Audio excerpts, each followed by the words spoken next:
7 April Dhaka শিশু হাসপাতাল। কণিকা আক্তার নামের এক মা হাসপাতালের করিডোরে বসে কাঁদছেন।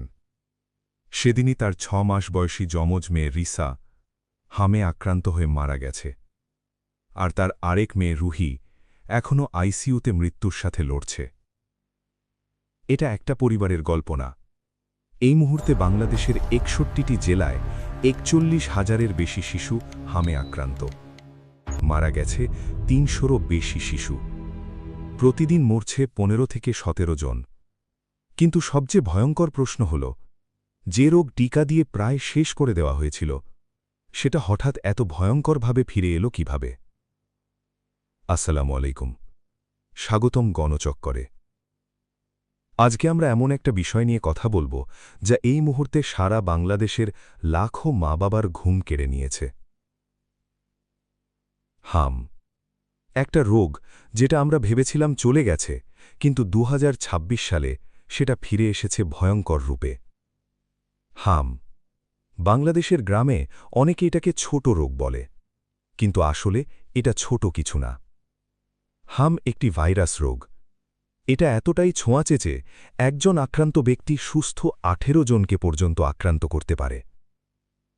শুধু একই ঘরে থাকলেই না, একই বাতাসে শ্বাস নিলেও ছড়িয়ে যায়। শুরু হয় জ্বর দিয়ে, তারপর সারা গায়ে লাল লাল দানা বের হয়, চোখ লাল হয়ে যায়, কাশি হয়।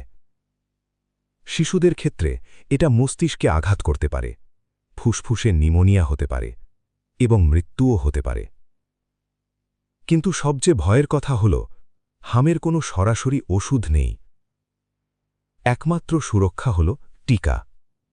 তাহলে প্রশ্ন হল, টিকা থাকতেও কেন আজকে এত শিশু মারা যাচ্ছে? বাংলাদেশে একসময় হাম প্রায় নির্মূল হয়ে গিয়েছিল। নিয়মিত টিকা কার্যক্রমের কারণে এই রোগ বিরল হয়ে পড়েছিল। কিন্তু 2024 সালের পর থেকে দেশব্যাপী টিকার তীব্র সংকট শুরু হয়। ভিটামিন এ বিতরণের 3টি ক্যাম্পেইন বন্ধ হয়ে যায়। লাখো শিশু টিকা থেকে বঞ্চিত হয়। আর এই ফাঁকটাই কাজে লাগাল হাম ভাইরাস। 2026 সালের মার্চ মাস থেকে হঠাৎ করেই সারা দেশে হামের সংক্রমণ বাড়তে শুরু করে।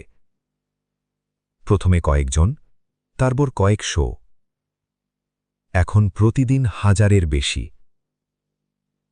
আজকের হিসাব অনুযায়ী মাত্র 50 দিনে 41,793 জন আক্রান্ত। মারা গেছে 300-রও বেশি শিশু। ঢাকায় সবচেয়ে বেশি, একদিনেই 523 জন আক্রান্ত।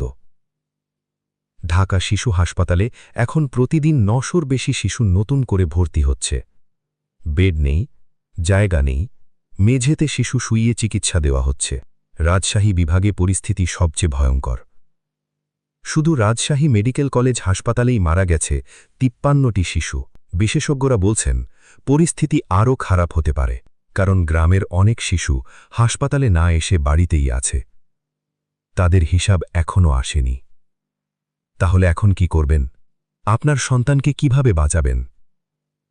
চিকিৎসকরা বলছেন, এই মুহূর্তে সবচেয়ে বেশি ঝুঁকিতে আছে যেসব শিশু টিকা পায়নি।